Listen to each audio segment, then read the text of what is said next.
Ladies and gentlemen, the following segment of the podcast is presented exclusively by Hillsdale College. For over 175 years, four purposes have defined Hillsdale's mission: learning, character, faith, and freedom. Thank you for listening, and my sincere appreciation to our brothers and sisters at Hillsdale for their great sponsorship. He's here. He's here. Now, broadcasting from the underground command post, deep in the bowels of a hidden bunker, somewhere under the brick and steel of a nondescript building, we've once again made contact with our leader, Mark Levin. Hello, America. Mark Levin. Our number is 877-381-3811, 877-381-3811. Literally just got back 2 hours ago from a wonderful event at KRLA Country, a wonderful affiliate in Los Angeles, and a great lineup at Salem. And we had a wonderful time. Had to be 1,000 or 1,500 people there. But I did want to come back and do the program. But I want to thank Mr. Atzinger and my buddy Phil Boyce and everybody else associated with that outstanding station, KRLA. Just terrific. My wife and I went, and we just returned. Now, I never stopped working on this program.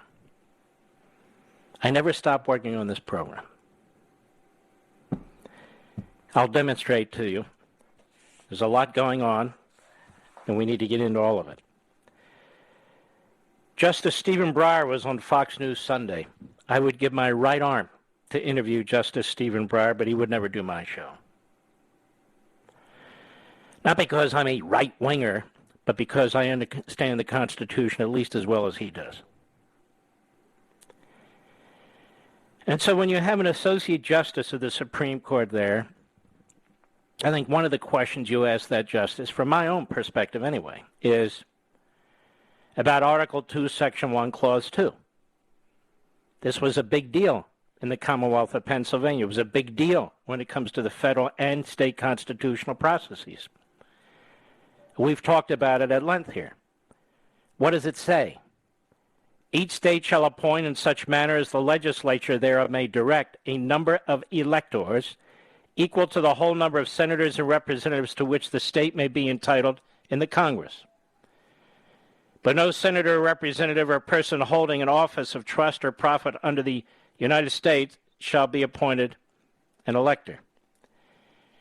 You see, the broadest power possible is given to the state legislatures, specifically, purposely, under the United States Constitution.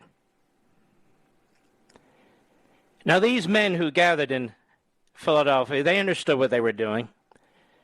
They created the Constitution.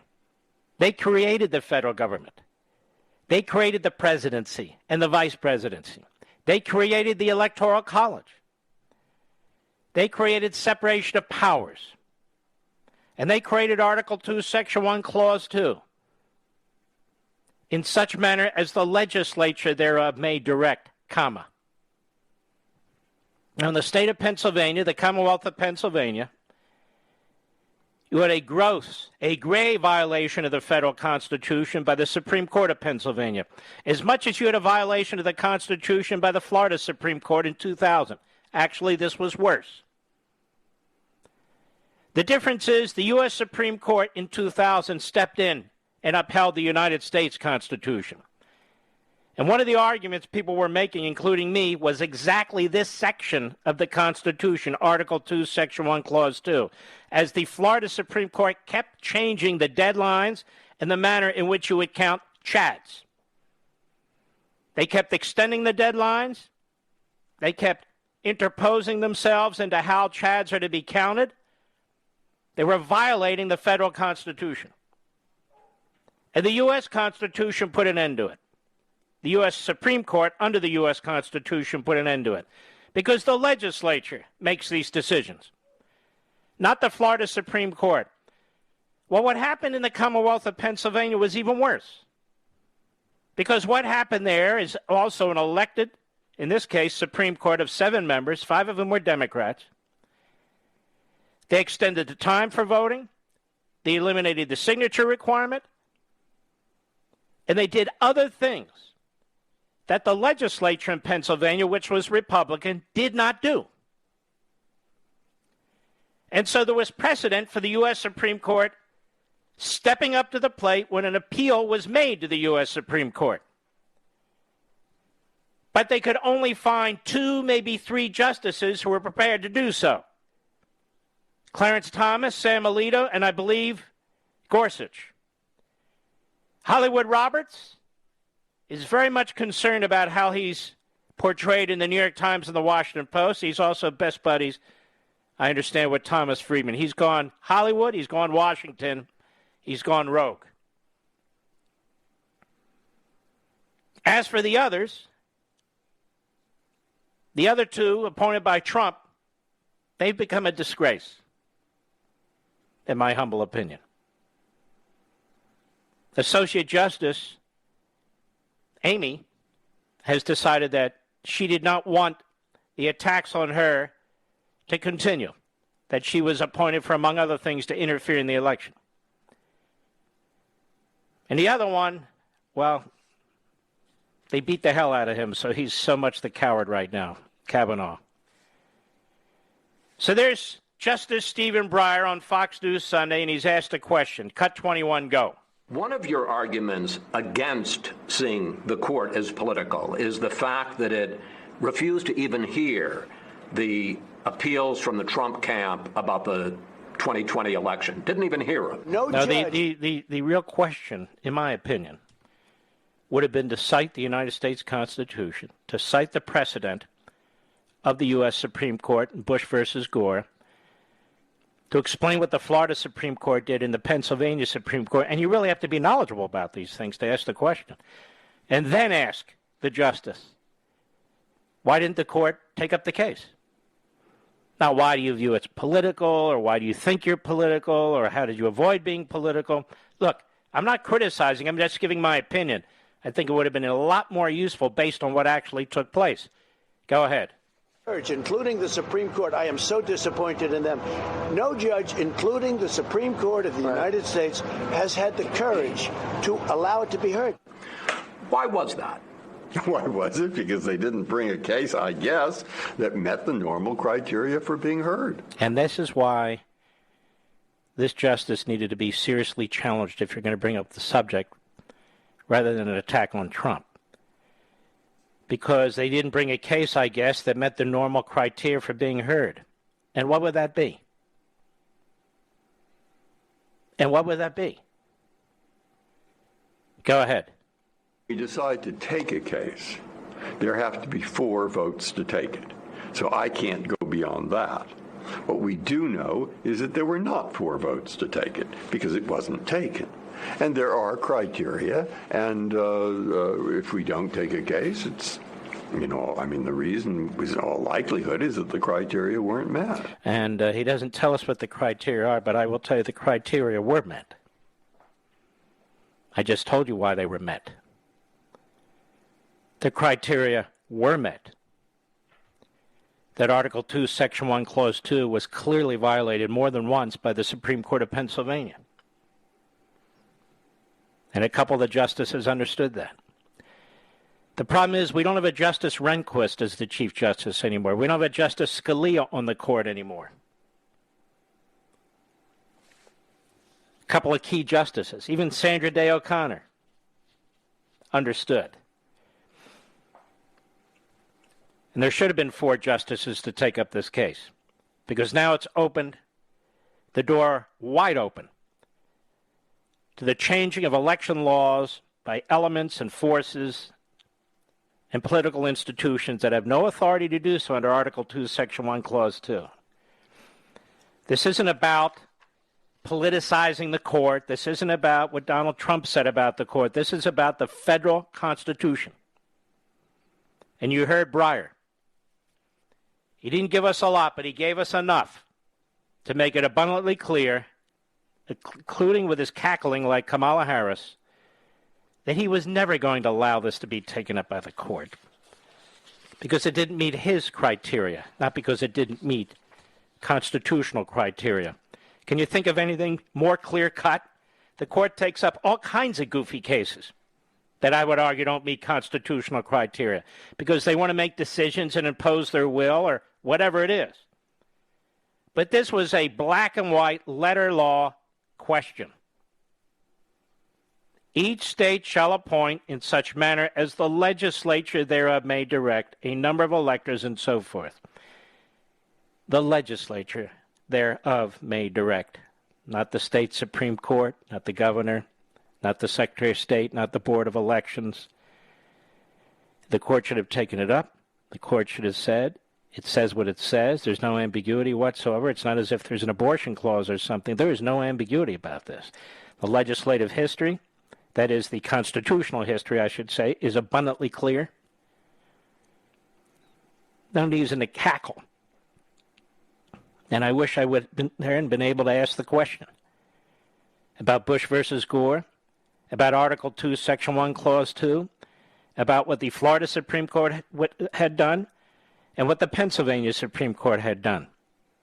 I would have liked to know the difference from a constitutional matter, a substantive matter, and why they wouldn't take up the court and what criteria exactly he's talking about. That's why Justice Breyer would never come on my show. I'll be right back. Mark Levin.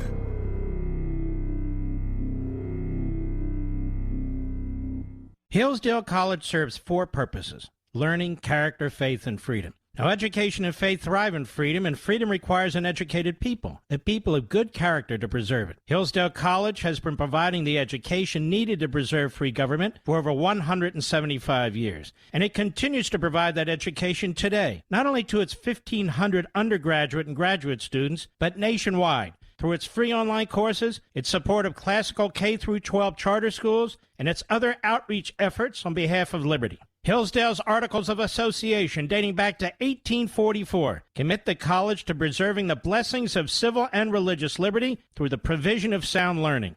This learning includes the Constitution. It includes the laws of nature and nature's God, as described in the Declaration of Independence. It includes America's great heritage and liberty that too often today is falsely derided and denied. Hillsdale's motto is pursuing truth and defending liberty since 1844. And it'll continue to fight to live up to that motto, come what may. Learn more. Go to levinforhillsdale.com. That's Levin for Hillsdale.com.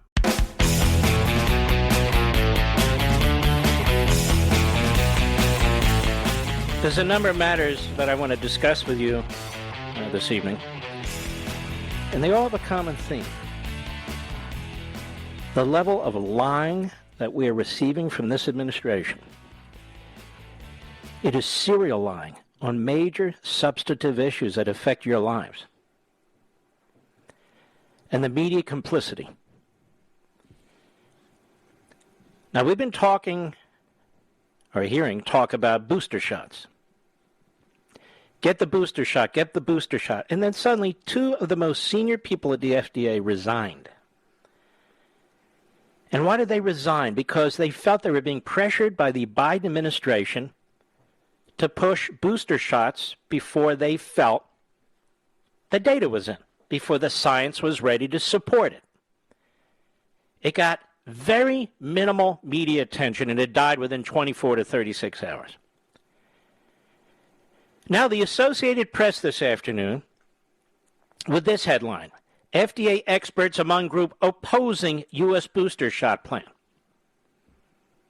The average person doesn't need a COVID-19 booster yet, an international group of scientists, including 2 top U.S. regulators, wrote Monday in a scientific journal. The experts reviewed studies of the vaccine's performance and concluded the shots are working well, despite the extra contagious Delta variant, especially against severe disease. Even in populations with fairly high vaccination rates, the unvaccinated are still the major drivers of transmission at this stage of the pandemic, they concluded. So right now they're arguing, no, you don't need boosters yet. So the federal government is saying 2 things at the same time. You have these FDA experts among groups opposing U.S. booster shot plans. You have the Biden administration trying to push the date for booster shots up early. You have Fauci on TV, who will take both positions at the same time.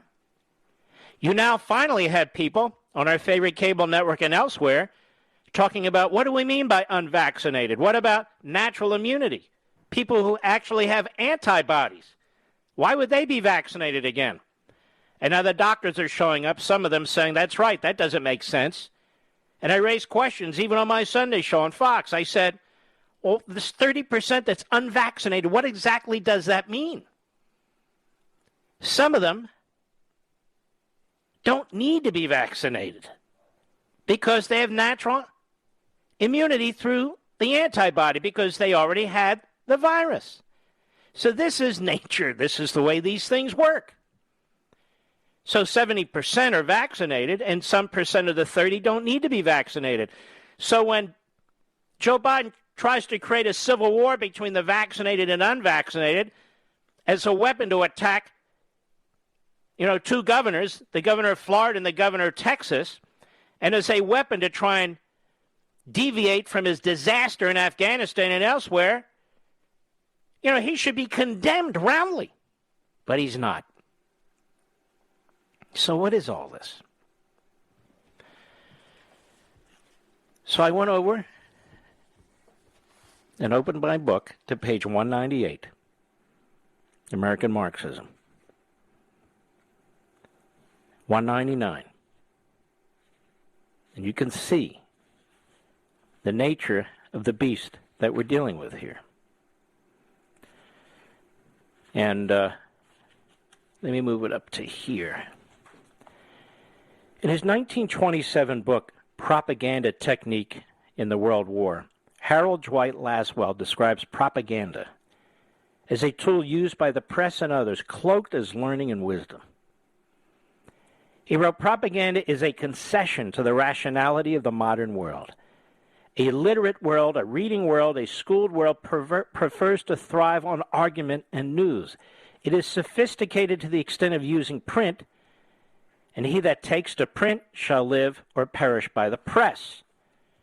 All the apparatus of diffuse erudition popularizes the symbols and forms of pseudo-rational appeal. The wolf of propaganda does not hesitate to masquerade in the sheepskin. In other words, it's propaganda. All the viable men of the day, writers, reporters, editors, preachers, lecturers, teachers, politicians, are drawn into the service of propaganda to amplify a master voice. All is conducted with the decorum and the trappings of intelligence. For this is a rational epic and demands its raw meat cooked and garnished by adroit and skillful chefs. Now this is deserving of a little bit more unraveling, because we're going to continue to get into this as well as Afghanistan, because this is the common thread, the endless lies. I'll be right back.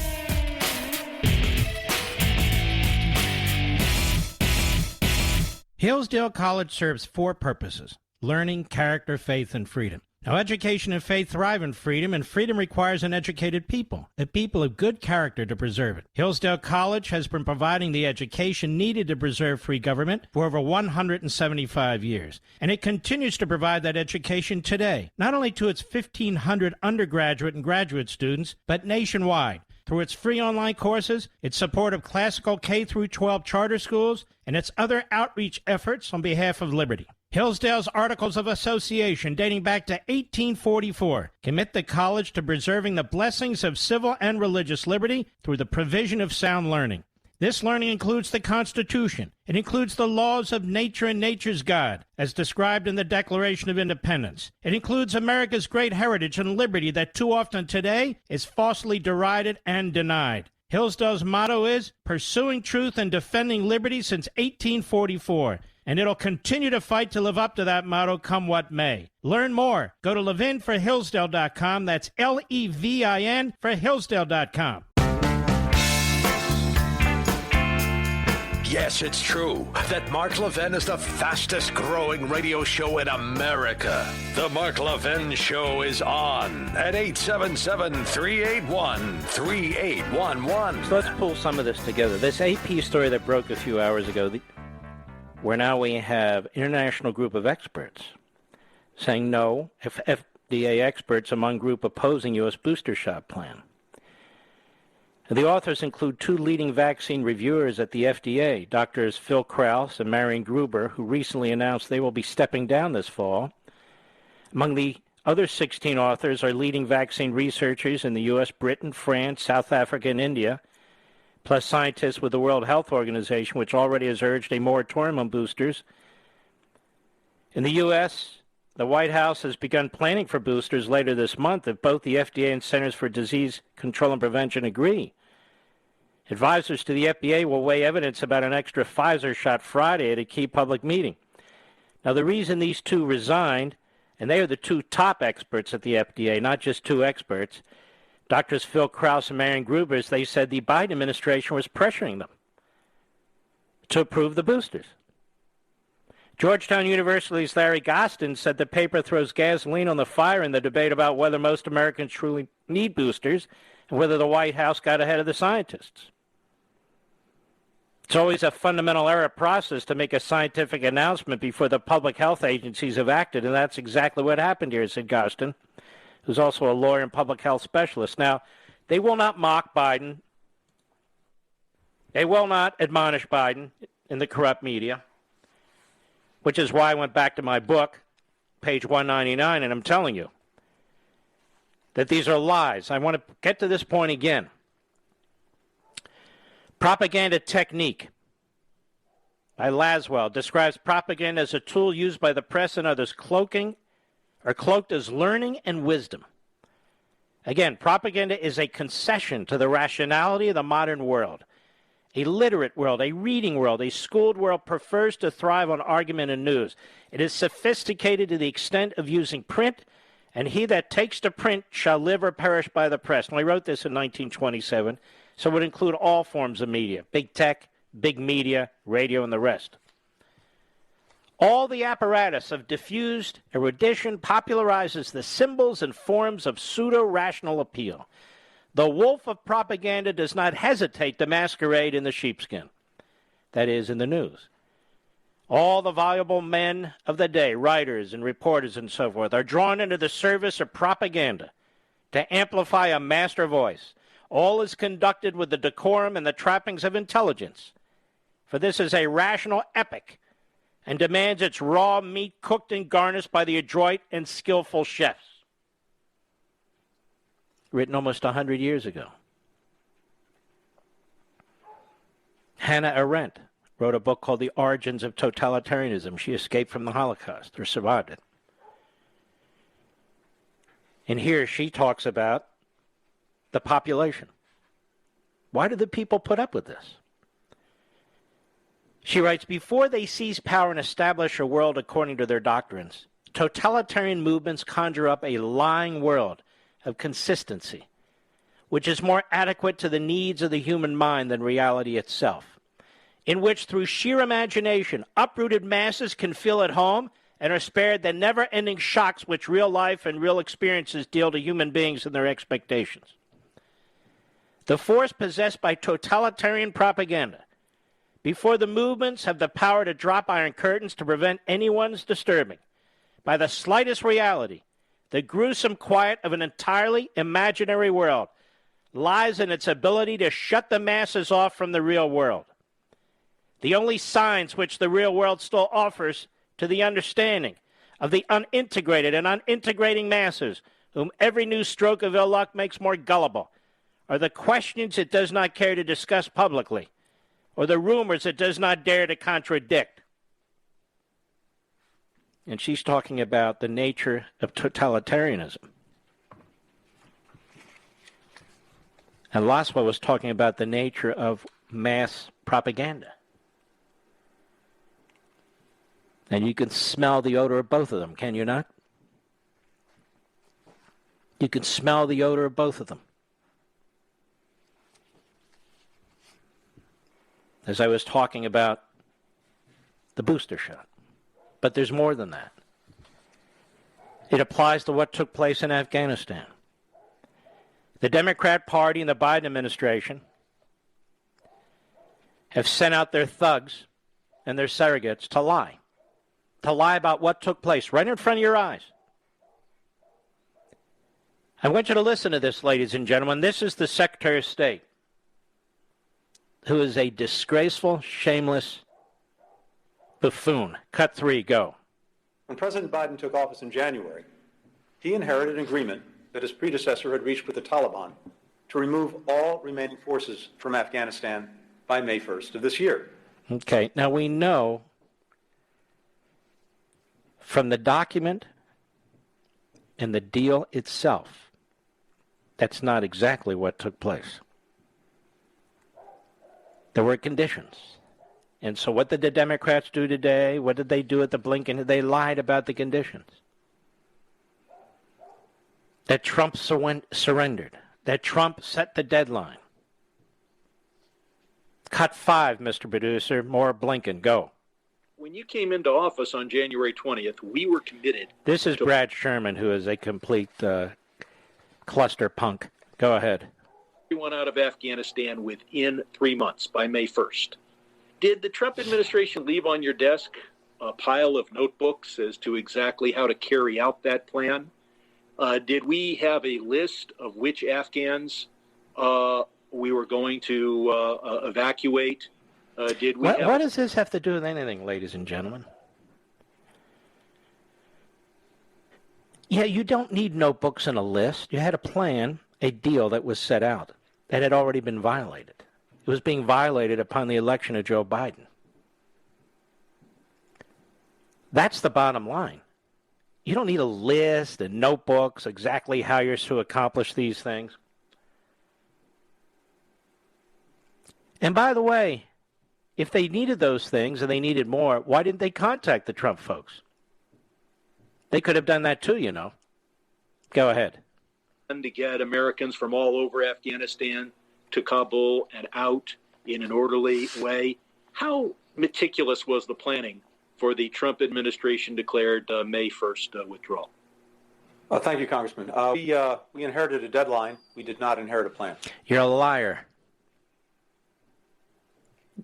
You're a liar. Now notice, they say they inherited a May 1 deadline, but they pushed the May 1 deadline. The first to September 11th. Then they realized by their polling that was a bad idea. Then back to August 31st. They had no problem moving that deadline. President Trump has said, his advisors have said, the document says, May 1 wasn't the end-all and be-all. The Taliban had some requirements too. So this is what is meant when I read you passages from my book about propaganda, and I read you passages from my book about the nature of totalitarianism and how it's accepted by the masses. Now, by the way, Blinken was also asked about a call that Biden had made to the then president of Afghanistan, Ghani, in which Biden was pressuring him to lie. To lie. And he's asked this question by Krista Smith, who's an excellent congressman from Trenton, New Jersey. Cut 6, go. Did you concur and support President Biden's July 23rd phone call telling President Ghani to be untruthful about the Taliban's success? According to Reuters, which reviewed both the transcript and the audio, President Biden said, quote, and there's a need, whether it be true or not, there is a need to project a different picture. Was that an ad lib by President Biden, or was that lie scripted into the phone call? And if it was scripted, by who? First, with regard to the phone call you cited, I'm obviously not going to comment on purportedly leaked transcripts of phone calls. Here's what I can tell you. All right, hold on now. This nation was dragged through the hellhole by the Democrats and the media with their favorite colonel, among others. They had a whistleblower whose name they would not print other than actually courageous and real journalists because of a phone call and a phone transcript. Eventually, President Trump very quickly actually released it himself, said this is a perfectly fine call. You'll notice the Biden administration hasn't released the transcript on their own, have they? Why? Because it was a lousy call. Because what he did was unconscionable. Telling the head of a foreign country to lie so then he could turn around and lie to the American people, which Biden did anyway. And Ghani basically said, no, we're under attack. We're being invaded by foreign terrorists out of Pakistan. We need forward movement on air power as quickly as possible. And Biden blew him off. Sounds like a quid pro quo to me. And so here comes the Secretary of State says, I don't talk about leaked transcripts. Well, then the answer should be, then give us the other transcript, the one that's not leaked. We want to see that. But he wasn't going to comment on it. And Christopher Smith follows up, says, was the transcript untrue? I'm not commenting on any purported leaked transcript. I'm telling you, well, based on my knowledge of the conversation the president said, and what he said is what he said in public. Really? So he will comment on that. He just won't comment on the transcript. The transcript's not true. Secretary of State's had long enough to figure out his answer. He should have said it's not true, it's a fake, it's a phony, but he didn't say that. He wouldn't confirm it. And the Democrats are protecting their dictator. That's right, I said it. It's the closest thing to a dictator we've ever had, as far as I'm concerned. Then Christopher Smith follows up with a question I've been asking myself. Cut 7, go. Secondly, have any Americans been arrested, beaten, abducted, or killed by the Taliban or ISIS-K since we left? And do we have the capacity and the capability to know that? Yes. How many Americans have been killed over there by the business-like Taliban? Go ahead. American citizens remaining behind. The ones we're in contact with, we have 500 people on a task force and teams dedicated. He didn't ask you about your task force or your bureaucracy or your red tape or your committees. And he asked you a very straightforward question. Go ahead. To be in regular contact with them. And I have not heard from those people that concern raised. I can't say whether there are any American citizens who are not in contact with or don't know of who may have been mistreated in some fashion in Afghanistan. So they have no idea. They have no idea if any Americans have been killed by the Taliban. None. None. And I knew they didn't. They pat themselves on the back for the fantastic job they've done, and they're liars. This is why I've written this book, American Marxism. It really lays the foundation for so many things that are going on in this country, so many forces, so many organizations, the media, the Democrat Party. It's really quite shocking how this is all breaking out now. We'll be right back. Mark Levin.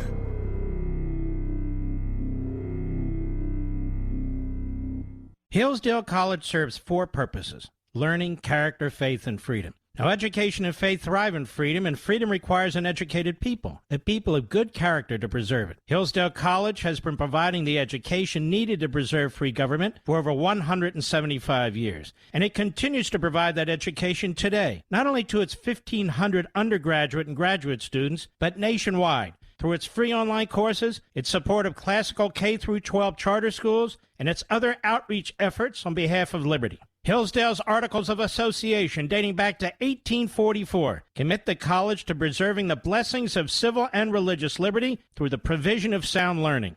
This learning includes the Constitution. It includes the laws of nature and nature's God, as described in the Declaration of Independence. It includes America's great heritage and liberty that too often today is falsely derided and denied. Hillsdale's motto is pursuing truth and defending liberty since 1844. And it'll continue to fight to live up to that motto, come what may. Learn more. Go to levinforhillsdale.com. That's Levin for Hillsdale.com.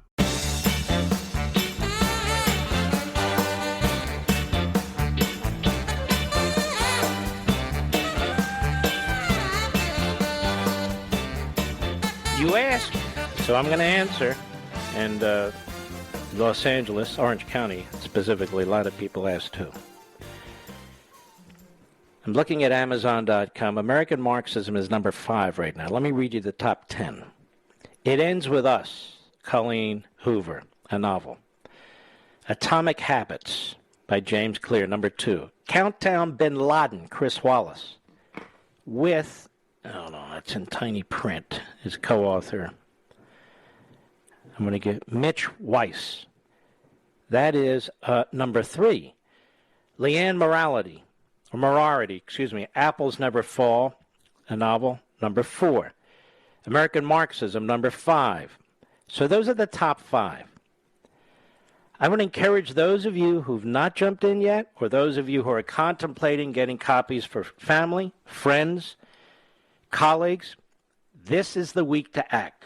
This is the week to jump in. There are horrendous things on the horizon for us as a country now. The Democrats are focused heavily on turning this country inside out with this $5.5 trillion spending bill. And in this spending bill, they intend to pour everything. And they're going to get it passed if we're not as resolute as humanly possible. So if you've been thinking about it, or you've been thinking about spreading the word by getting copies for other people, honestly, I'd stop thinking about it. Now is the time. This week in particular. Because they're coming back to Washington, D.C. in full force, the Democrats are, and this is their number one agenda. And in that bill is amnesty for millions and millions of illegal aliens. In that bill is the nationalization of the voting system that we've talked about at length. In that bill is the most massive expansion of the welfare state in American history. Freebies for everybody. Massive debt. Massive tax increases, and that'll include you. And that'll affect inflation. You know, folks, I went into a place that we normally go in to get some orange juice. They didn't have any orange juice. I said, why? We can't get oranges. The price of beef is through the roof, and Biden's attacking beef producers. You know why? The price of corn feed is through the roof. That's why the price of beef is expensive. You've gone through a drive-through lately of fast food? You see the prices. You see the shortages taking place. You see the inflation. You see it at the gas pump. Now's the time. Levinites, fellow patriots, now's the time to jump in. Get your copies of American Marxism. If you can, hand them out. Get them to family. Get them to friends. Get them to look in it, particularly Chapter 7. Particularly Chapter 7. It's the most unique book you will have ever written or purchased. Trust me on this. And I believe we're up to about 950,000 copies in all formats sold. Let's roll, baby. We got to get this done. Jump in on Amazon.com. Let's go, baby. I'll be right back.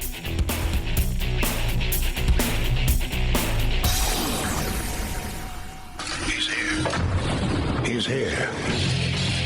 Now, broadcasting from the underground command post, deep in the bowels of a hidden bunker, somewhere under the brick and steel of a nondescript building, we've once again made contact with our leader, Mark Levin.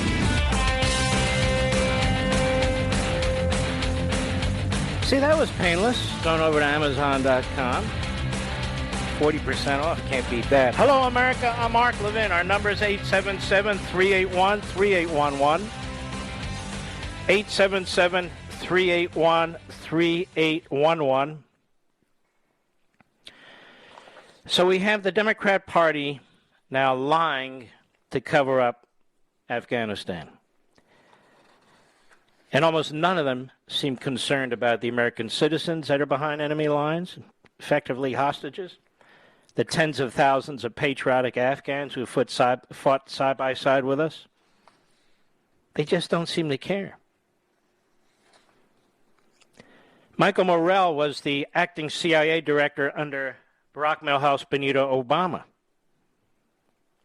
He's concerned. Cut 8, go.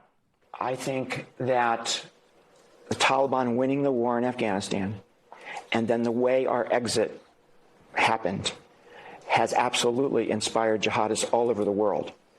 The Taliban is saying, we just didn't defeat the United States. We defeated NATO. We defeated the world's greatest military power ever. So there's a celebration going on. We defeated the Soviet Union, then it fell. Now we've defeated NATO. Right? Maybe they can fall too. I think not only will jihadists be inspired, but a lot of them are going to come to Afghanistan to be part of the celebration, to be part of Jihadist Central. So after 9/11, they all scattered from Afghanistan. I think we're going to see a flow back in, and that's one of the things that makes Afghanistan more dangerous than other spots on the planet. Mm-hmm. And that's the truth. And that's the truth. So ask yourselves why the Democrat Party is lined up behind Biden. Why there's so few individuals in the Democrat Party who will speak out on the correct side of things. On the correct side of things. Now, what about our eyes and ears now? What about our eyes and ears in that part of the world? You know, we pulled out 100%. Gee, was that in the Biden plan? In the Trump plan? It's so easy to dispute and to counter these people. But, you know, I also noticed that Blinken was doing a video testimony. He was sitting at his desk. He didn't go in person. Why is that? Why is that? He goes in person to meet world leaders. He goes in person to meet his own staff. He goes in person throughout the Department of State and the Biden administration. So he couldn't be in person when he was being questioned? No, of course not. Now, here's a question he was asked by Mike McCall, the ranking member on this oversight committee, that goes to the issue of intelligence. Cut 29, go. Bagram went down, the embassy went down, and we went dark. We have no eyes and ears on the ground. We've lost intelligence capability in the region. That includes Russia, China, and Iran, as you know. This is a national security threat as China moves in. For all I know, they may take over Bagram Air Base. But this over-the-horizon capability, I believe, is exaggerated. It's not a viable option. It's too far away. Did you negotiate with countries like Uzbekistan or Tajikistan to put an ISR capability there? And my last question, is it true that President Putin threatened the President of the United States, saying he could not build intelligence capabilities in the region? This is an important question, and one that in its detail and substance I think we need to take up in another setting for reasons I know that you very much appreciate. Let me just say this very broadly, and you know this very well given your focus and expertise on these issues. The terrorist threat has metastasized dramatically over the last 20 years, and it's most acute in places like Yemen, like Libya, like Iraq, like Syria, like Somalia. And, of course, we have much greater... Hello, and like Afghanistan, you idiot. Especially Afghanistan. But go ahead. ...capabilities than 20 years ago in terms of dealing with that threat. And in many countries around the world, we deal with it effectively with no U.S. boots on the ground. We lost some capacity, for sure, in not having those boots on the ground in Afghanistan, but we have ways, and we are very actively working on that, to make up for that, to mitigate for that. Enough. Now, number one, we did a drone strike right after our 13 heroes were murdered, and we hit a father and his family, his wife, and their 7 children. He was a United States aid worker in Afghanistan. That's what happens when you don't have intelligence on the ground. Number 2, we're not talking about putting troops everywhere, but we do have intelligence assets in many of these countries, human beings. Not just our own operatives, but operatives in other countries who assist us, and we rely on them. They're very, very important. Satellites alone don't do the trick. They don't do the trick. It's a combination of pieces of information gathered that need to be looked at. That's why we have a CIA. That's why we have a Director of National Intelligence. That's why we have a massive bureaucracy to go through these various incoming pieces of information. But human intelligence is absolutely key. But we don't have human intelligence in Afghanistan anymore as a result of what they did. Of course, they blame Trump. Trump would never have done this, and he didn't do this. And I think that's one of the things that disgusts me most. These people have created a horrific situation, and they take responsibility for nothing. Trump didn't force a single piece of this. He didn't force Biden to do a damn thing. Secretary Pompeo didn't force Blinken to do a damn thing. National Security Advisor O'Brien didn't force Sherman to do a damn thing, or Sullivan to do a damn thing. They decided to do what they wanted to do on their calendar and in their way. They have no information to the contrary. None. And so you have Democrats at today's hearing circling the wagon. Brad Sherman. What a putz. What a clown. But he wasn't the only one. The biggest one was Blinken. So I'll answer Mike McCall's question. Obviously, Putin did threaten the United States. Obviously, he told Uzbekistan and all the other stands, you're not to assist the United States. And obviously, Biden, Blinken, and all the rest of them caved. Obviously, they caved. This is a huge, huge problem in so many ways. Tell me, do you think Vladimir Putin has any fear whatsoever of Joe Biden? Do you think Xi, the mass-murdering, genocidal nutjob who runs China, do you think he fears Putin and Biden in any way? Of course not. Look at the incest nutjob in North Korea. He's having a grand old time. He's popping off missiles. He's showing off like a kid in a candy store. The Iranians are laughing. Thanks to Biden, he's cleared the way for billions and billions to go to the Iranian regime, the Islamo-Nazi regime in Tehran. And what do you think they're doing with the money? They're moving heaven and earth to get their nuclear weapons. They all want to get as much done in the next 3 years as is humanly possible. And this guy Blinken is a disaster. A disaster. We don't trust Biden on science. When it comes to vaccines, he trashed the vaccines before they were developed. We don't trust Biden with our national security. We don't trust him with our economy, with the inflation rate through the ceiling. We don't trust him with our border.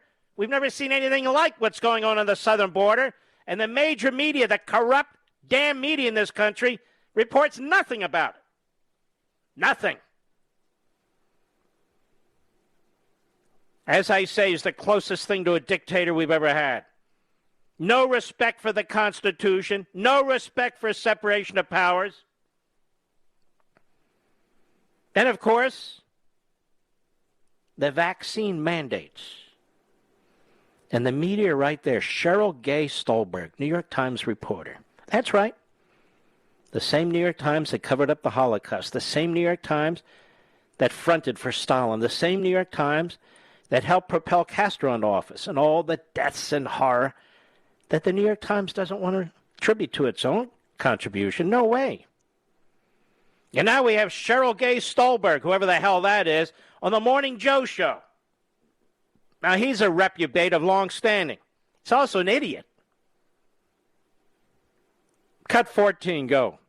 So, Cheryl, what's next for states like Mississippi and South Carolina, where the governor said he'll go to the gates of hell for public health officials who actually want to protect? Now, here's the question, dumbass, with all due respect. So Cheryl Gay Stolberg, here's the question for you. Two of the top FDA experts, the two top experts, says Cheryl, you're with me. They resigned because they felt they were being pressured, you see. They were being pressured by the Biden White House to approve a booster shot before all the science is in, Cheryl. The politicization, may I say, of the science, Cheryl. What do you think about that, Cheryl? Go ahead. And the senior citizens of South Carolina, it's a bizarre thing, actually, to go to the gates of hell for. But that's what the governor said he's going to do. What is next in terms of legal challenges? So the governor can try to go to the gates of hell, but in fact, legal experts tell me that the president is in a pretty solid legal ground. And who are the legal experts? I'm just curious. Who are they? Doesn't matter. Go ahead. Citing the law that established OSHA. So you know that if you have a factory, let's say, where you're exposing people to toxic fumes and it's going to kill them, OSHA can come in and give you a citation. And they can give you if you are really a severe violator, they can take you to court. So the Biden administration is making the same case that this is a threat to workplace safety. No. Let's slow down. Forcing people to get vaccinated is not the same thing as telling a business that you're letting loose toxic chemicals that are killing people in your business. Forcing people to get vaccinated is not the same thing as cleaning up the workplace. And she's talked to legal experts about this. That's not a legal question. That is game playing with scenarios. So, telling somebody they have to take a needle in the shoulder, and if that individual, or in the bicep, and if that individual has natural immunity, the antibodies, and is not a threat to anybody, that has nothing to do with toxins in the workplace, number one. Number two, if somebody's unvaccinated in the workplace, and you say they're spreading the virus in the workplace, you're going to have to prove that. You can't just argue with platitudes. You're going to have to prove that. That's number two. Number three, the establishment of OSHA in 1971 didn't change all constitutional law. A statute doesn't change the Constitution. We talked about the cases on point from the Supreme Court, a handful of them, going back to the early 1900s and forward, including the Jacobson case, which the court created this balance and reasonableness test. And then the court, a little over 20 years later, ruled that, yes, forced sterilization of idiot women, their language, not mine, something to that effect, is constitutional. Now notice Joe Scarborough, as dumb as they get. And this Cheryl Gay Stolberg, New York Times reported, don't discuss that. Because they don't think about liberty or freedom. You must be a nut job, you see. Or the resignation of the two top FDA experts who said not so fast on the booster. We've had a lot of politicizing of this entire issue, which is why there's a lot of debate and a lot of people don't trust their government. Then we have the National Education Association, and I believe the AFT, both involved in pressuring the CDC when it comes to masks and vaccines. And what else is missing here from the Scarborough-Stolberg brain trust debate? This is the same administration that will allow approximately 2.5 million, give or take, illegal aliens into the country, not compelling a single one of them to be vaccinated. Some emergency, huh, folks? Not compelling a single one to be vaccinated. In fact, not even knowing if they are. And saying openly that that's something they're just going to have to deal with. Or Ron Klain, the chief of staff infections over there at the White House, who said that using OSHA was their get-around. Get around what? Get around the Constitution. Jonathan Turley's written about this. I've talked about this. They're trying to get around the Constitution. Oh, there's a constitutional issue. Oh, I see. So here we have multiple strikes. But I don't trust the radical left justices on the Supreme Court. I don't trust Hollywood John. I don't trust the 2 of the 3 justices who are on the court who obviously lied to the President of the United States to get there. So this isn't so much a question of the Constitution as it will be whether or not we can cobble together 5 justices to do the right thing. But look the extent of the stupid arguments that you have to hear. It's just quite remarkable. I'll be right back. Mark Levin.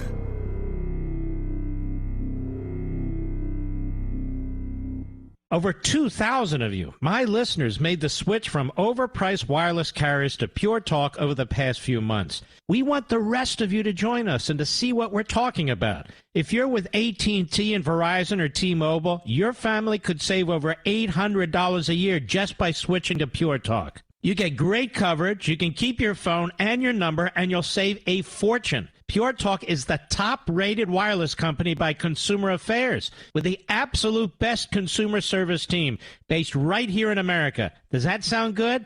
Well, it gets better. Right now, get unlimited talk, text, and 6 gigs of data, just $30 a month. And if you go over on data, they don't charge you for it. They don't care.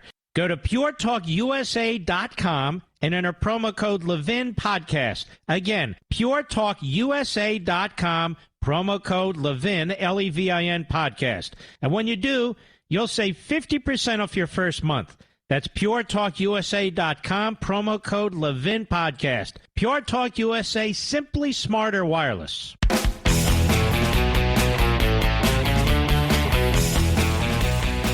Now we move to masks. Masks. When to wear masks, not to wear masks. If you did a timeline of what the government scientists and so-called experts were telling us about masks, it would be incomprehensible. And you already know this. You don't need me to remind you. No masks, yes masks.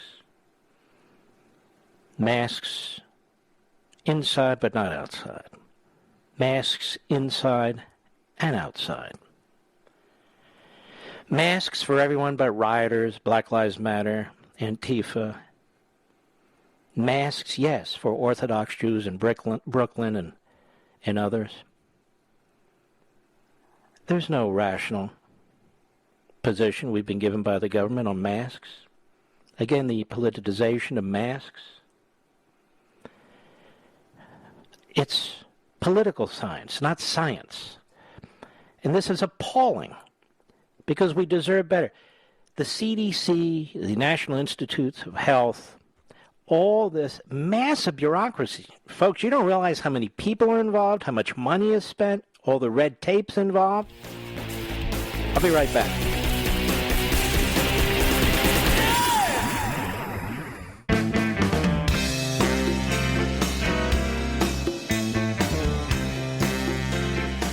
Mark Levin, the research arm of conservative media. Call in now, 877-381-3811. We cannot require someone to be vaccinated.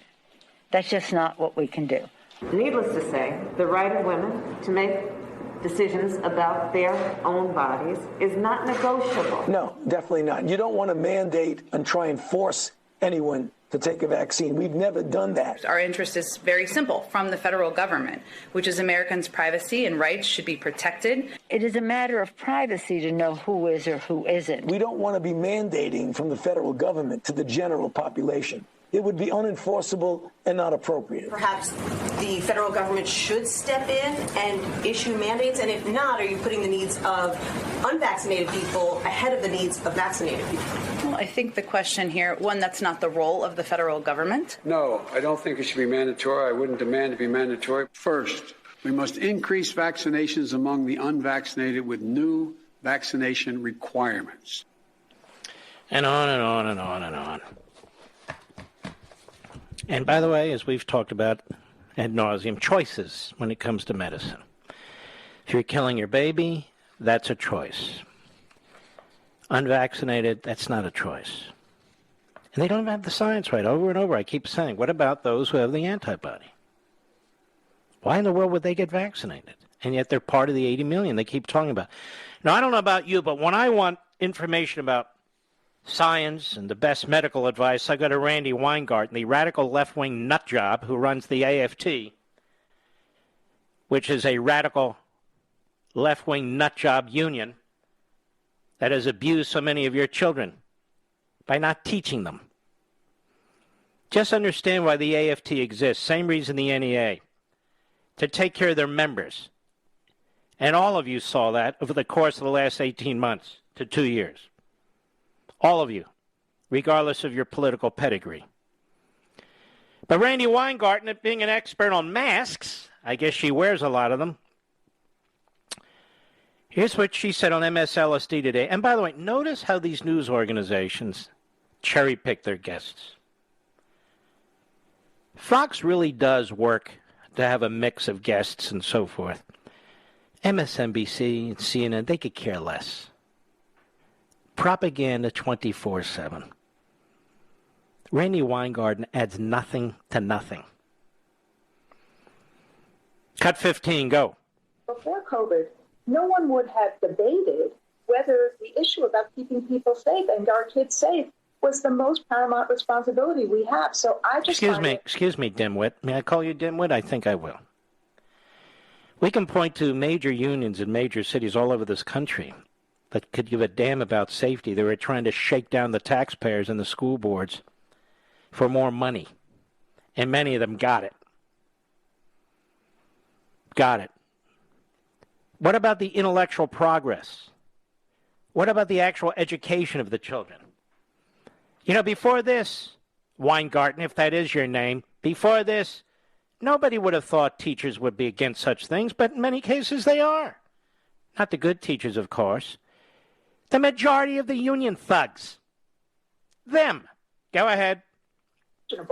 What these governors are doing about this. So do we know 100% sure? Did she find it unconscionable what the Democrat Party governors were doing? Of course not. The death of senior citizens? Of course not. Did she find what Black Lives Matter was doing, city after city, unconscionable? Of course not. Or Antifa? No. No, of course not. How about the inferior education or the lack of education that so many of our children get, hundreds of thousands of them in the inner cities, because of a lack of school choice, because Weingarten and her ilk blocked them from getting educated? Does she find that unimaginable and unconscionable? Of course not. Come on now. Go ahead. Vaccines will keep everybody 100% safe. Of course, we don't know. We're not 100% certain. But what we have seen already within the schools that have opened over the course of the last... Why is she even on TV? Is it her good looks? Must be. Why is she on TV? What does she offer? What does she contribute? What does she know? She's a special interest. That's all she is. A big, fat, special interest. The AFT. And she represents the AFT. Here I have an article. Local newspaper. The Sun Gazette. Great Falls, McLean, Oakton, Tysons, Vienna, all Virginia. FCPS makes plans for infusion of COVID cash. That is the Fairfax County school system, by far the largest school system in the state of Virginia, one of the largest in the country. If Fairfax school leaders were leading a football game cheer, it might go like, "Bulla, bulla, we've got the moolah." Who wrote this? That's pretty good, actually. Anyway, the federal COVID moolah, that is. Fairfax school board members have agreed on a plan to spend nearly $190 million in elementary and secondary school emergency relief grant funding trickling down to the school system, and approve directives guiding the school district as it addresses the ongoing impact of COVID. Now, Mr. Producer, wouldn't masks cost a lot less than $190 million? The plan will work to ensure, quote, that staff have the tools to support student academic, social, emotional, and mental health, said Superintendent Scott Bradbrand. Sounds like a loser to me.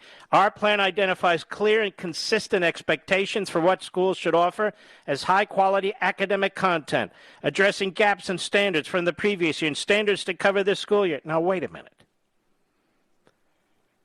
We've got the head of the thugs going on about we need safe schools, and then we have this superintendent saying we're going to spend $190 million. It looks like the vast majority of it has nothing to do with COVID-19.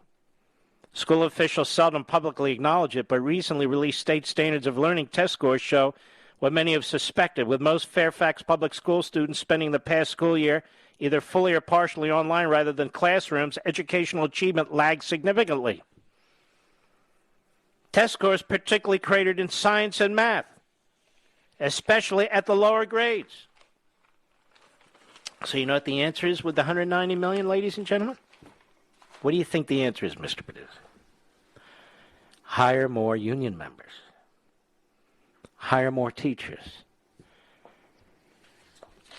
You see, MSLSD and these other fraudulent, corrupt news organizations, they know what's going on, but they don't put the questions to these people. You ask here, what is being done to protect the students? You go on here and you talk about those places that did masking, upgraded ventilation, good social distancing. They're staying open. That's why we have to do this. Well, masking, upgraded ventilation, and good social distancing in Fairfax County doesn't require $190 million, does it, ladies and gentlemen? As I recall, $200 and $250 billion given out to school districts by you and me. So they have simple answers. The iron fist. Fire anybody who's not vaccinated because they say OSHA permits that. That's a lie. Nothing like that's ever even been tried. Everybody must wear masks. Another mandate. We may shut down businesses. We may shut down all kinds of places. One of the few people making... for the first time in about 10 years, as I was on this flight, I needed something to do. It's a 5-hour flight. So I bought a couple of magazines, and one of them was National Review. I hadn't bought a National Review magazine, 10 years maybe? Give or take? And I'm going through it. And there's a piece in there, and this is the problem with National Review as a corporate position. They took a shot at DeSantis, that he was too extreme. Not their word, my word. Yes, you see, because his position on vaccines and the masks, just a little too much for National Review.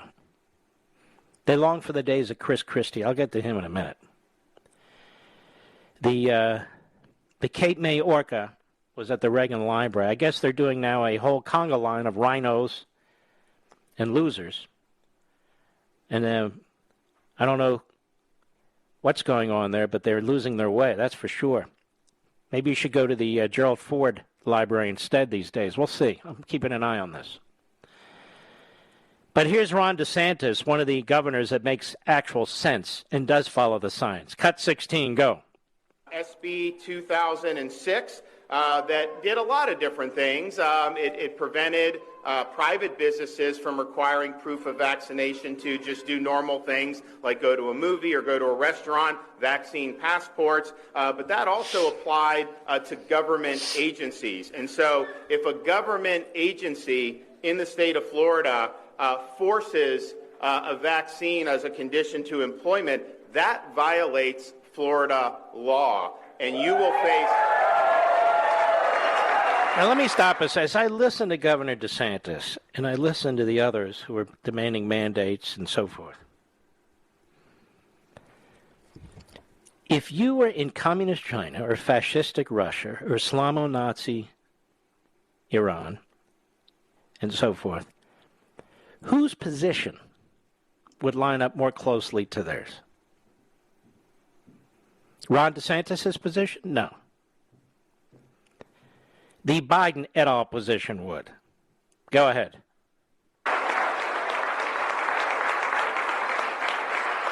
And you will face a $5,000 fine for every single violation. And so if you look at places here in Alachua County, like the city of Gainesville, I mean, that's millions and millions of dollars potentially in fines. Orange County, many, many more than that. All right. So here's what the Democrats are doing. They're loading up these school districts with $250 billion or so. The vast majority of it is not being used to change HVAC systems and all the rest of it. The vast majority of it's being used to go through the union pockets and the pockets of administrators and to push their usual agendas, critical race theory, transitioning, and all the rest. Gee, I wonder why standards are going down. They're not going towards, the vast majority is not going towards these health issues. Certainly not in Fairfax County, Virginia, or Loudoun County, Virginia, where I live. So they keep milking the taxpayer for more and more money, milking, demanding more and more mandates, more and more protections for their union members. So the students are the losers, the taxpayers are the losers, the rest of the American people are the losers. This is a scam. Now, I've asked, and I'll ask again, of the 80 million, maybe Media Matters or Mediaite, maybe the Daily Beast, the Huffington Post, and the other sleazy Soviet-style operations, maybe they can tell us what percentage of the 80 million that Biden talks about are already immune. What percentage? I mean this seriously. If you have an easy answer, give it to us. I'll announce it tomorrow. And how much of this $200 and $250 billion is actually going to what Randy Weingarten said, masks, social distancing, and HVAC systems, because she thinks those three will do the trick. How many? How much? I don't think you need $200 and $250 billion to do that. Do you, America? I'll be right back. Mark Levin.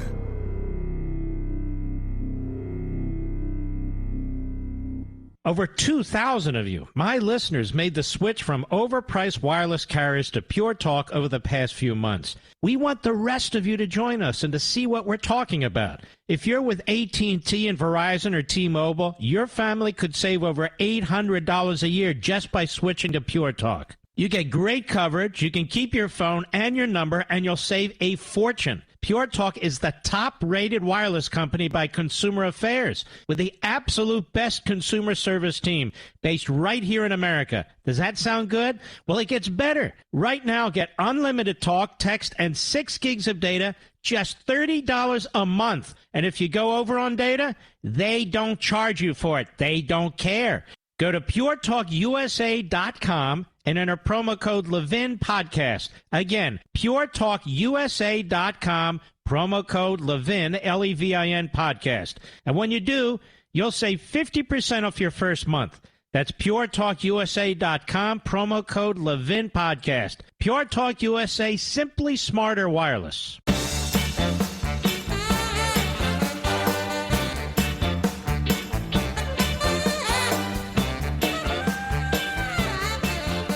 How many people could get up at some ungodly hour in California, fly all the way across the country, back to Virginia, race from the airport to the bunker, and be prepared to do a 3-hour show, Mr. Producer? He says Joe Biden. Obviously, he's drinking on the job. This is in my blood. Of all the things I do professionally, radio is number one to me. And it always has been. As a little kid, my transistor radio, which was powered by an 8-volt battery, listening to talk radio, all the greats, the little antenna, middle of the night, trying to get the best reception I possibly could, breaking my bedtime hour and all the rest of it. This is my first love of all my professional pursuits. I love everything else I do. Please don't get me wrong. Some people in radio, they consider it a drag, it's too much work, or I don't know, or a stepping stone to something else. That's not the way I view radio. This is what I love to do. Because you and I, we get to spend several hours a day with each other, which we otherwise wouldn't have. Now, it's true when you're on TV and you walk down the street, you're more recognized. But that's not something I live for. Remember, my favorite movie is Patton. I've probably seen it 25 times. But that opening speech on Patton, many, many brilliant things, wonderful things are said, including, glory is fleeting. Glory is fleeting. So some people in this business or the TV business or Hollywood or whatever, they think they're a big deal. They're not a big deal. When they're gone, there'll be somebody else. But the goal is, while you're here, to try and improve your environment, try and improve the world, or the situation you're in. And that's why I'm here. We have a powerful hour left. Don't leave us. But during the break, I'll meet you again over at Amazon.com. How about that? See you in a minute.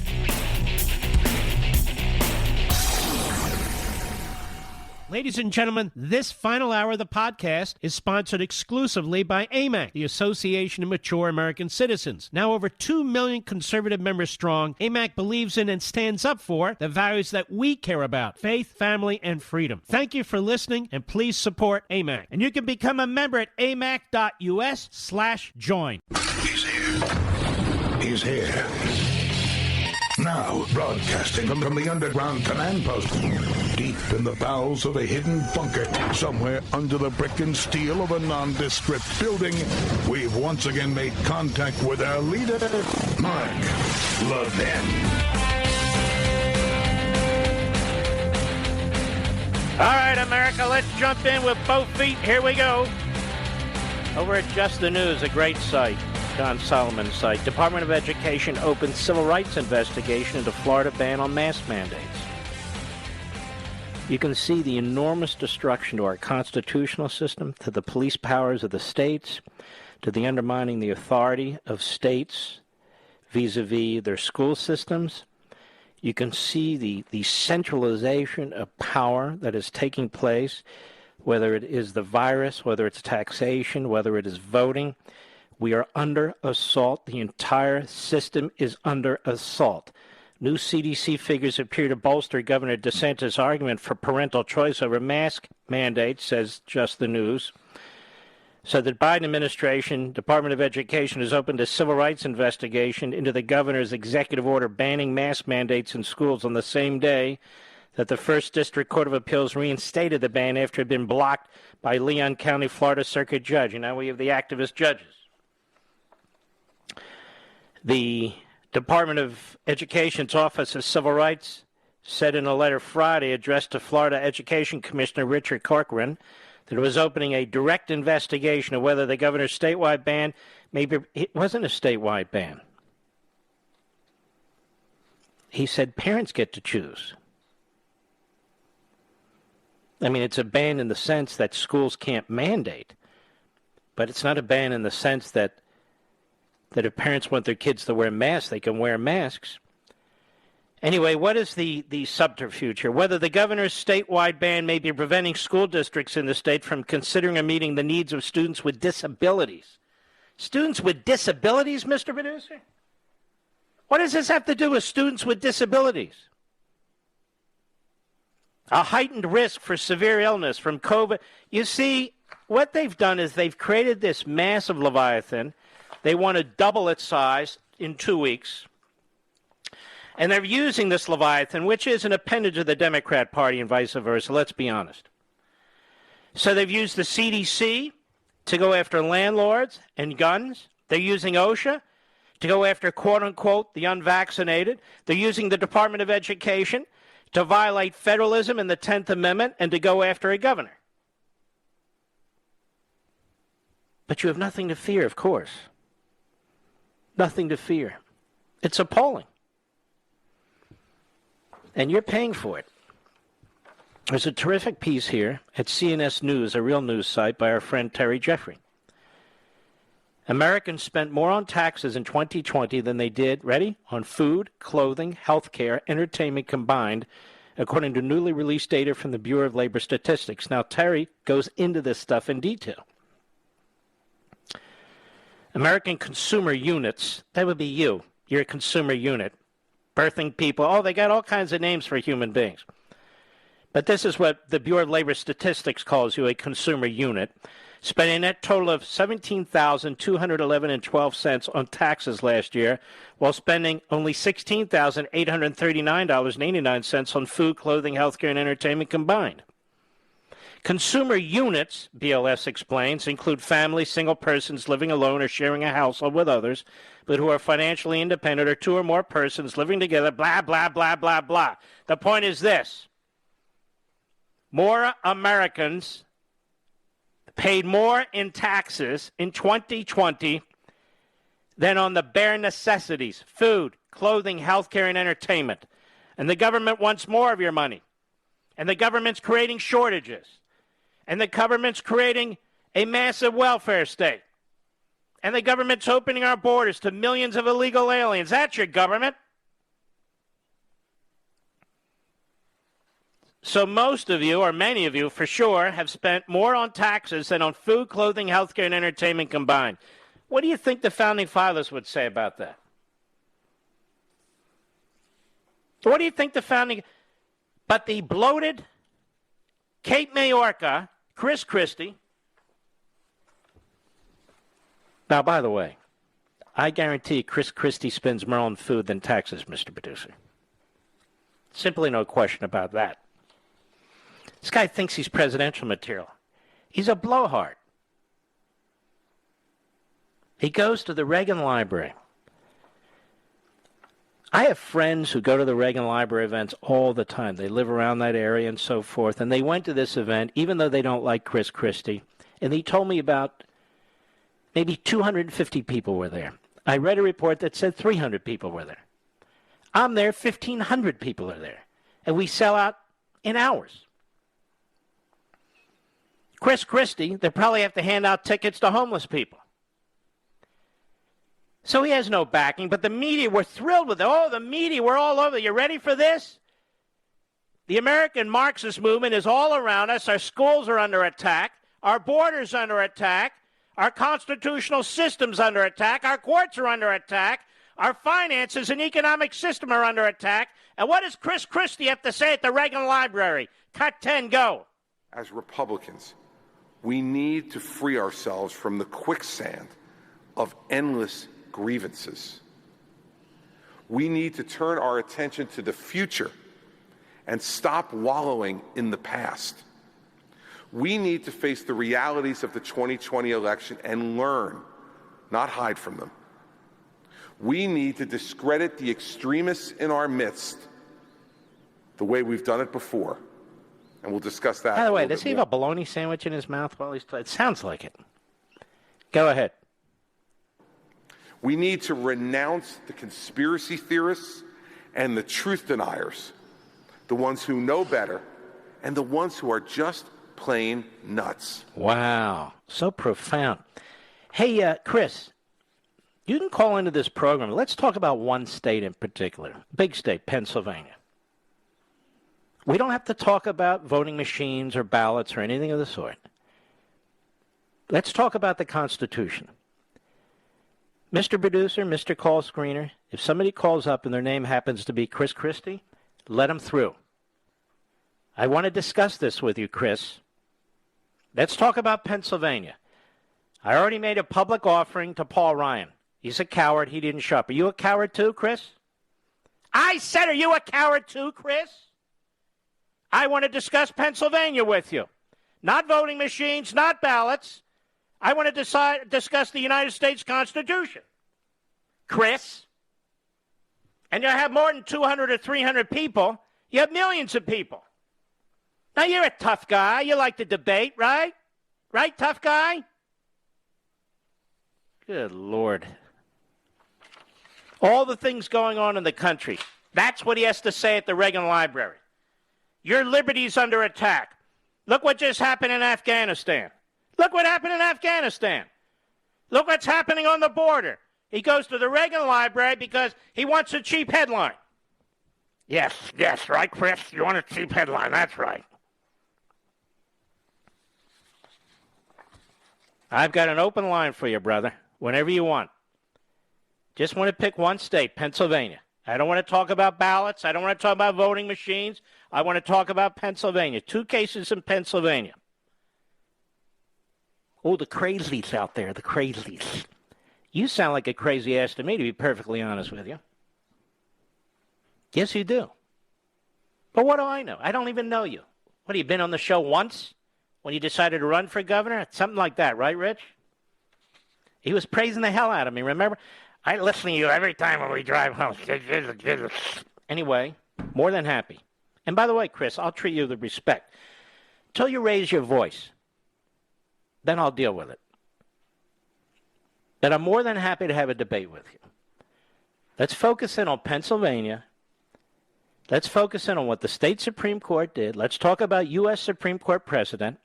Let's talk about the United States Constitution.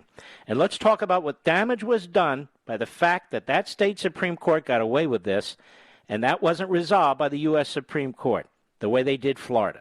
That's all. And tell your handlers, Chris, whomever they are, and I suspect I know who they are, tell your handlers, Chris, that they mean nothing to me. You want to run for president? President of what?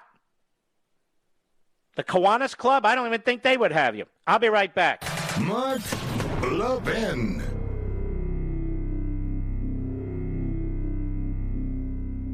AMAC, the Association of Mature American Citizens, is one of the fastest growing organizations in America. Now over 2 million conservative members strong, and I'm one of them. AMAC believes in and stands up for the values that we constitutional conservatives care about. More than talk, AMAC fights. A full-time presence in Washington, AMAC pushes back against reckless spending, disasters like Medicare for All, and the expanding reach of the federal government. And beyond advocacy, joining AMAC gives you access to a wealth of benefits and discounts, including special member-only rates on car insurance, travel discounts, cell phone plans, and a hell of a lot more. And if that's not enough, you'll get AMAC's bi-monthly magazine, full of insightful articles on issues that matter to most of us, we conservatives. As I said, I'm an AMAC member, and you should be too. Join today at amac.us. That's AMAC.us. Stop supporting the liberal agenda that the other 50-plus organization has been pushing for. Join AMAC instead. AMAC.us.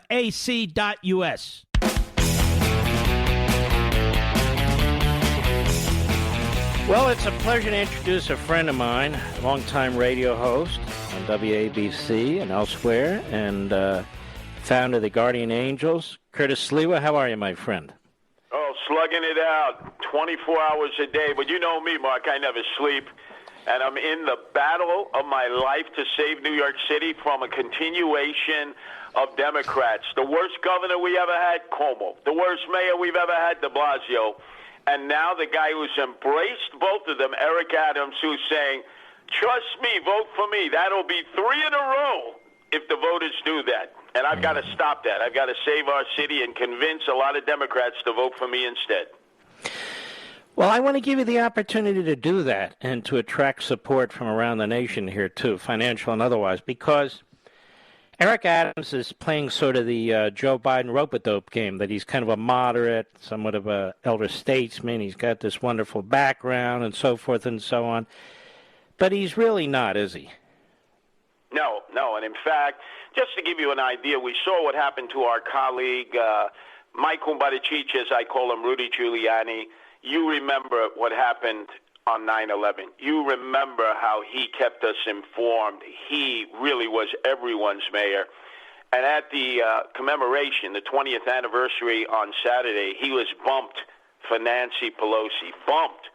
And this was a decision made by, obviously, Biden and the local Democrats not to allow Rudy to be seated right in the front where he prominently deserved to be. Unbelievable. And you see, this is what is happening about anything involving Republicans, so that Eric Adams is a new wave of Democrats who have learned, just like in the case of Biden, say whatever you have to in order to get elected. Try to create this image. You're a moderate. You're not siding with AOC, all-out crazy, Alexandria Ocasio-Cortez, the Democrat Socialists of America, that you're pro-police. So you can bamboozle not only moderate Democrats, but Republicans and independents. They saw it as a successful road to victory for Joe Biden, and he's taking the same track. Except the problem is, in this case, you know me, Mark, I'm in every neighborhood where the last Republican they saw in New York City is Abraham Lincoln on a $5 bill, and I fully received because they've been there for 42 years. Yeah. No, that's quite true. And here's the other thing. You're not sort of a doctrinaire party guy. You call them as you see them. You're a common sense guy. You're sort of a neighborhood guy, and you're not embraced by all these radical kooks and so forth, and Adams is. So the very people he says he's not one of are organizing to get him elected. So there must be something that they want from this guy. Oh, he's getting wine-dined and pocket-lined, and his mentor, let me just say, it's 3 words, Al Slim Shady Sharpton. That's it. That's his mentor. That's the guy who has guided him from a local political base as a person who was in charge of 100 blacks in law enforcement. They were always adversaries of the police department, and Sharpton has created this image and helped him sort of gain stature to the point where he could run for mayor. He won the Democratic primary. But I'll tell you this, he has no compassion. Mark, people are amazed at the number of homeless and the emotionally disturbed persons that I take care of, and have been doing so with the Guardian Angels for 42 years, because these are really lost souls. And I think what most touches, no matter who they are, whether they voted for Trump or Biden or their independents, is my love of animals like yourself. I believe in no-kill shelters. When I'm mayor, we're never again going to put to death a dog, a cat, or another animal. We will find them a home of their own. And that crosses all political lines, all political, because it's compassionate. And that's really what we need more of in politics, instead of just numbers, analytics, and sort of a lack of humanity. That's what it appears to be. The Democrats say they're progressive, but they've progressively been driving us right into the abyss and showing no humanity, no compassion. Look in Afghanistan. I can't escape those images of women crying, the elderly and the children. So where's our compassion, our humanity? Mark, everyone agreed at some point we had to leave Afghanistan. There's no doubt about it. But there's a right way, and it's a wrong way, and we turned our backs on these people, many of them who will die as a result of their loyalty to us, will die a horrible death. Where is the compassion? Where is the humanity amongst these Democrats? Now, a lot of the country are not familiar with all these boroughs in New York, and these are big boroughs with a lot of people in them. Which are the most Republican or Republican-leading boroughs? Which are the most Democrat and Democrat-leaning boroughs? I mean, I know, but I want you to explain it. Well, there are 5 boroughs, and there's approximately close to 9 million people. 5% live on the island, and it truly is an island because politically it is so different than the rest of the city. It is a red island. It is a Republican island. It is Staten Island. It is the reason, Mark, that I'm running for mayor of the city of New York, because against their own party leadership, they nominated me to be the mayoral candidate.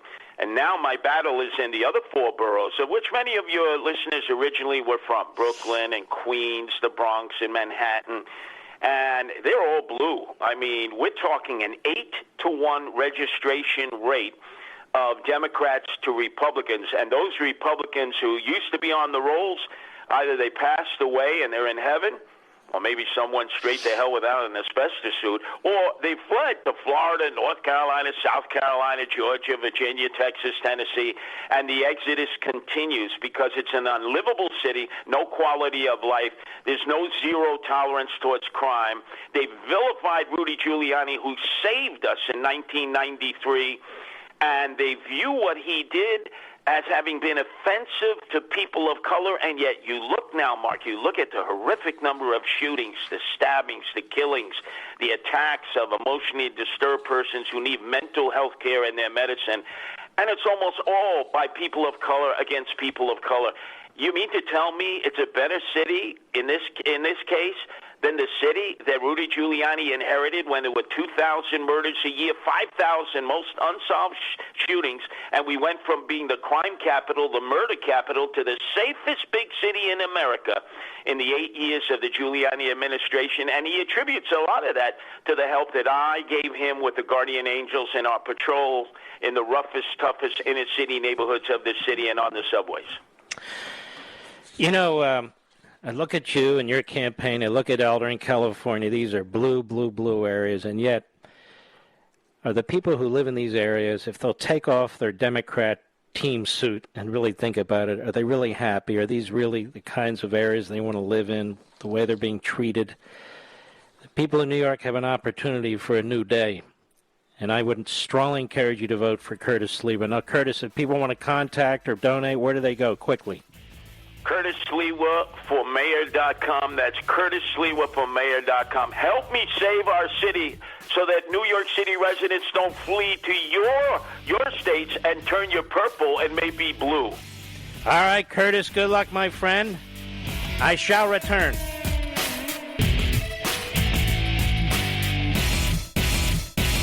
AMAC, the Association of Mature American Citizens, is one of the fastest growing organizations in America. Now over 2 million conservative members strong, and I'm one of them. AMAC believes in and stands up for the values that we constitutional conservatives care about. More than talk, AMAC fights. A full-time presence in Washington, AMAC pushes back against reckless spending, disasters like Medicare for All, and the expanding reach of the federal government. And beyond advocacy, joining AMAC gives you access to a wealth of benefits and discounts, including special member-only rates on car insurance, travel discounts, cell phone plans, and a hell of a lot more. And if that's not enough, you'll get AMAC's bi-monthly magazine, full of insightful articles on issues that matter to most of us, we conservatives. As I said, I'm an AMAC member, and you should be too. Join today at amac.us. That's AMAC.us. Stop supporting the liberal agenda that the other 50-plus organization has been pushing for. Join AMAC instead. AMAC.us.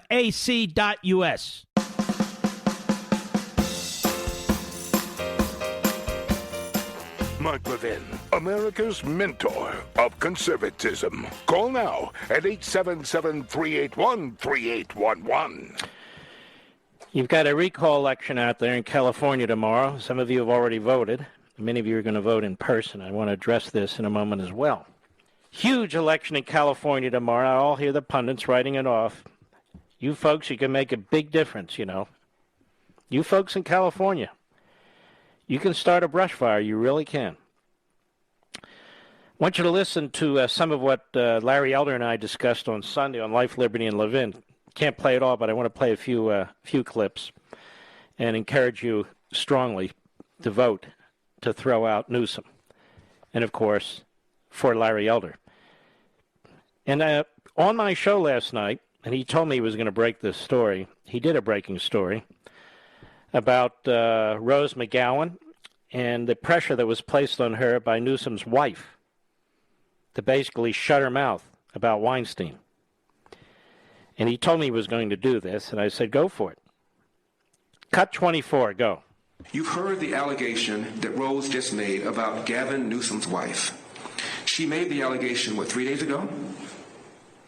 Where's the Washington Post? Wrote the article about me. Where's the New York Times? Wrote the article about me. Where's CNN? Where's Politico? Where are you? If this had been made about me, my girlfriend is standing over there. All right, let me correct this. This isn't from my show. This is today. Go ahead. Contacted on behalf of Attorney Boyce, who's Harvey Weinstein's lawyer, and called Rose McGowan and said, what can we do to make you go away? What can we do to make this happy? That's all you guys will be talking about between now and the end of my campaign. This is a double standard to which I've been subjected to my entire time, and I'm sick of it. And you ought to be sick of it. Where's your integrity? Where's your fairness? Now, what Rose said about Gavin Newsom's wife is a bombshell. This is a man who the other day, because he was trying to do a counterpoint of me, women are smarter than men. Women are they're better politicians. They're better. Where is he? Where are you? His wife contacts Rose and says, what can we do to make you happy? What can we do to make this story go away? Right before the Harvey Weinstein story blew up. That's all you guys would be talking about if the allegations were made about me or my significant other. Mm-hmm. Now, here's what Rose McGowan actually said at this press conference. Cut 23, go. It gives me no pleasure to be the bearer of, truth, which is sometimes ugly. But do you want a society that has gangrene on its leg, but puts on a fancy suit and pretends it's not there while they hobble in pain? Or do you want to just stop, look at reality, take your medicine, clean up the wound, and run? Run free. Why not change? Why not go big? Why not put a stake in the heart of evil? Because that's what this really is. This is good and this is evil. And if you're tired of people looking at this country like it's the Florida of the world, which it is, looked upon that way, because, it's earned it in a lot of ways. I know this place has it in it to be better. I know it does. I've met so many good people in this country. Not the elites. Absolutely not. But the person I meet, that's the housekeeper at the hotel I'm staying at, who shouldn't even have that title because she's a queen of a woman. And then we have the Jennifer Siebel Newsoms of the world.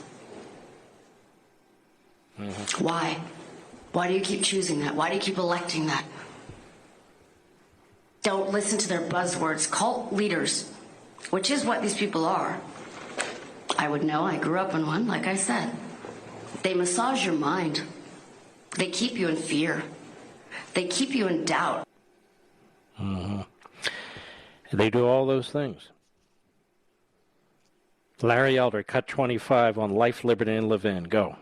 It's amazing, Larry Elder, is if you were a radical left-wing Democrat, and if you were running against a white governor who was a Republican who had this record, you would be supported by all the newspapers in California. You'd be supported by the national media. You would be celebrated. And yet the opposite has happened here. Now, according to a piece in the LA Times, a column by Erica D. Smith, and of course the LA Times decides what's going to be run in their newspaper, Larry Elder is the black face of white supremacy. You've been warned. White supremacy. Isn't that amazing? You have these white Hollywood multimillionaire actors, white big tech types. You've got white George Soros. You've got white Bernie Sanders, white Elizabeth Warren. You've got white Newsom, yet you're the white supremacist. Isn't the reason they call you this? They don't really want to confront you on the issues. You're a brilliant man. They don't like the fact that you have an African American here who actually believes in liberty and capitalism and school choice and all the things all these white elitists, or I'll call them white supremacists in the Democrat Party using their own language, oppose. Isn't that what's going on here? That's exactly what's going on here. They've called me the black face of white supremacy because they cannot defend this man's record. Mark, the former Senate Majority Leader, Democrat named Gloria Romero, she's still a Democrat, has crossed party lines and now supports me, primarily because of the issue of school choice, which I support. Black and brown parents, according to the polls, want school choice, yet they vote for Democrat after Democrat after Democrat, when the largest impediment to school choice is the California Teachers Union, the most powerful union in the state, the largest funder of my opponent, Gavin Newsom. And they're scared to death, God forbid, this kid from the hood who went to public school breaks this Jedi mind trick stranglehold that the Democrats have had over black and brown voters. That's why they're so deathly afraid. And that's why Bernie Sanders cut a commercial for him, and Obama cut a commercial for him, and Senator Warren did, and nobody uttered the following words, Mark. Gavin Newsom has done a good job for the people of California. They call it a Republican takeover because they cannot defend the man's record. Mm-hmm. California has an opportunity to save itself. These opportunities don't present themselves often, and in many states they don't present themselves at all. Part of the problem is, of course, in California they've bought off a significant percentage of the population. The teachers' unions and other public sector unions get whatever they want out of Gavin Newsom. It's no big deal to Gavin Newsom to spend your hard-earned tax money to give it to somebody else. That's what he does. The environmental Marxists have enormous power in California. That's why the price of your homes in California have gone through the roof and why a young couple can barely afford to even live there. The reason you don't have water is because they won't take the resources that they do have to invest in improving the water systems there and making it more available, rather than pouring it in the Pacific Ocean. Instead, they spend it on extravagances, like failed subway system. And the reason you have these horrific wildfires is, again, because of the failure of the state government to control your forests. They'll call it climate change because they blame other people for their own failures. And I could go on and on and on. California is starting to depopulate. That is, the productive people in California are starting to leave. Well, the state is overrun with aliens. Look at your major cities in California. Los Angeles is ungovernable now. San Francisco was the most beautiful city, I thought, in the country. Now most people don't even want to live there, let alone go there. And they're not the only ones. Most of the other major cities are facing the same thing. And the way the virus was handled, the let-them-eat-cake administration. While Newsom and his family were living one way, everybody else was expected to live another way. If you wanted to go to a store that sells booze, it would be open. If you wanted to go to church, it would be closed. If you wanted to riot in the streets and burn things down and attack cops, you were treated one way, very liberally. On the other hand, if you were religious and you wanted to go to church or synagogue, you were treated another way, with the iron fist. California is a state not in decline, it's already declined. It's in a state of extremis. Its schools don't work, law enforcement is undermined, the cities are filthy. Newsom, like Jerry Brown in his second go-round, inherited a beautiful state, doing beautiful things. A state that gave us Reagan and Duke Majan and Wilson, 3 tremendous governors. Everybody used to say, go to California, go to California. When I was a kid growing up in Philadelphia, that's what they would say. That's the land of opportunity. Not anymore. The question is whether or not there are enough people in California to take matters into their own hands and control the outcome of the state, or whether they've just bought off too many people. Californians have an opportunity. And what I would encourage you to do if you live in California, if you haven't voted, obviously vote. But be responsible for 5 or 10 other people. You've heard me say this before. It's up to you. It's not up to anybody else. It's going to be up to you. And we'll see what happens. And I want to salute Larry Elder. He's a gutsy man. He didn't have to put up with this stuff. His enormously successful career. But he said, if I don't step up and fight this, who the hell's going to do it? If I don't step up and take this on, who's going to do it? And here you have a black man who grew up in Los Angeles, went to public schools, succeeded, became a lawyer, a successful radio host. Aren't we told this is what we expect? Running against a golden shoe in his mouth, liberal, white Democrat who had to fight for nothing. Nothing. Supported by many of the same people who've had to fight for nothing. They don't believe in diversity of thought or diversity of color. Larry Elder's the guy. Vote this bastard out. This Newsom, he's a disaster. I'll be right back. Mark Levin.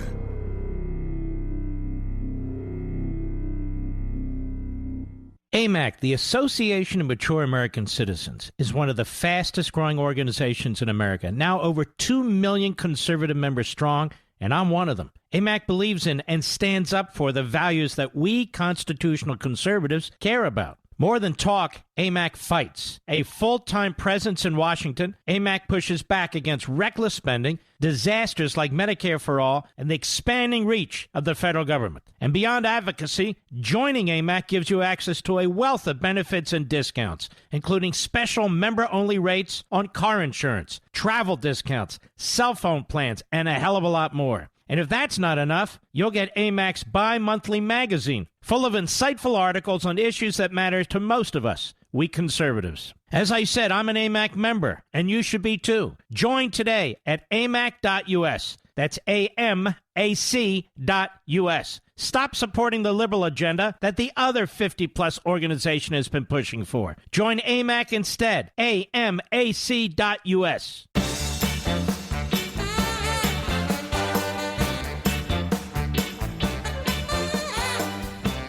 after the show, if you haven't already, take a trip over to Amazon.com and acquire your copies of American Marxism. If you've already purchased a copy, think about your family, friends, colleagues, and neighbors spreading the word.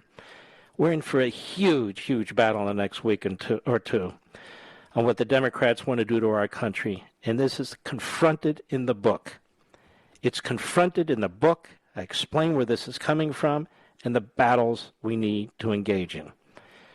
So we cannot leave it to other people. We cannot simply leave it to the Republican Party.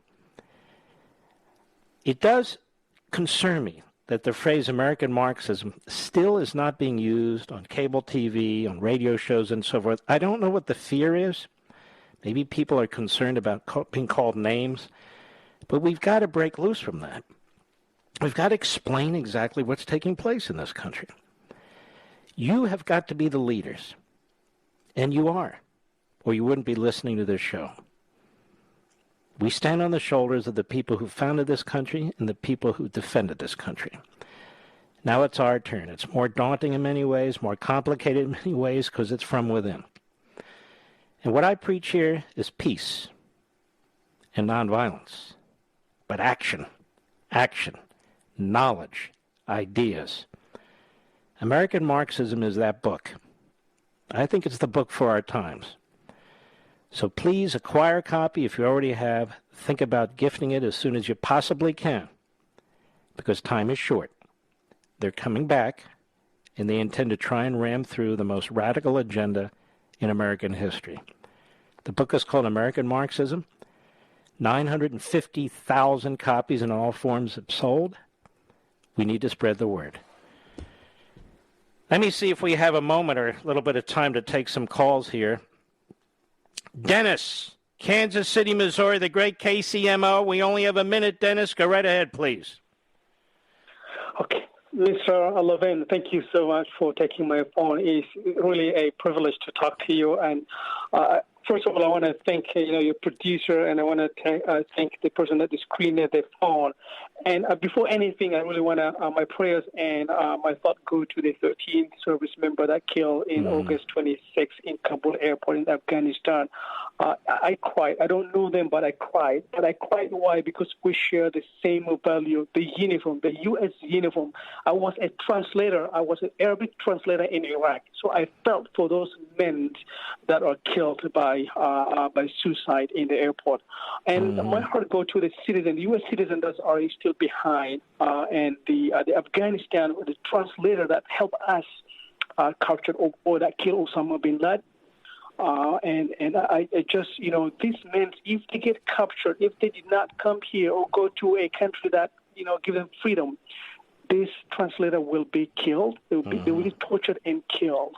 These men, this Al-Qaeda, Al-Qaeda and the Afghan military. Dennis, first of all, I have to go. So hard. Secondly, I want to thank you for helping our country, for your patriotism. Third, you're exactly right. What this administration has done to these other interpreters and other is a sin. Is a sin. And God bless you. Don't hang up. We're going to send you a signed American Marxism. And God bless you all. Thank you all for being there. I mean it. See you tomorrow.